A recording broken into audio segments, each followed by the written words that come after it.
Je suis au Texas depuis à peu près 5 ans. Je suis venu pour le travail. Je suis ingénieur à la base, matériaux. Donc je travaille dans le pétrole, comme beaucoup de monde à Houston. Et je suis aussi cavalier professionnel. Et j'ai gagné une compétition internationale l'année dernière pour laquelle je représentais la France.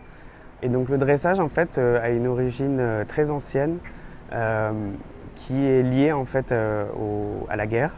C'est pour entraîner les chevaux à pouvoir se mouvoir, marcher de côté, à être très maniable. C'est une discipline qui a été très portée par la France à l'origine. Donc il y a encore beaucoup de termes en fait, techniques du dressage qui sont des mots français. On pourrait comparer ça au ballet en fait, puisqu'on apprend au cheval à effectuer certaines manœuvres comme des pirouettes ou marcher de côté. Donc on a une compétition de dressage international qui est donc ce week-end au Texas, et il y en a très peu en fait dans d'autres États, hormis la Californie et la Floride, donc ça se développe un peu plus. Et c'est vrai que c'est un réel contraste entre la majorité des gens qui font plus du dressage, qui font de l'équitation western comparativement au dressage. Mais ça se développe beaucoup.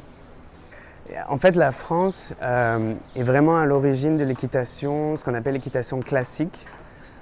Donc des grands maîtres écuyers. Donc en France, on a le cadre noir de Saumur. Moi, j'essaie un petit peu d'apporter ça aux États-Unis, d'expliquer un petit peu qu'est-ce que c'est l'équitation traditionnelle, basée beaucoup sur être très classique, comprendre ce que le cheval peut faire et ne pas faire. Et j'espère voir plus de Français à Houston faire du dressage. Je pense que c'est un petit peu méconnu. Et comme on en discutait auparavant, on pense souvent que l'équitation ici, c'est uniquement le western et les cow-boys. J'espère pouvoir un petit peu faire du bruit pour que le sport soit un petit peu plus connu et qu'on ait plus de Français sur des événements comme ça.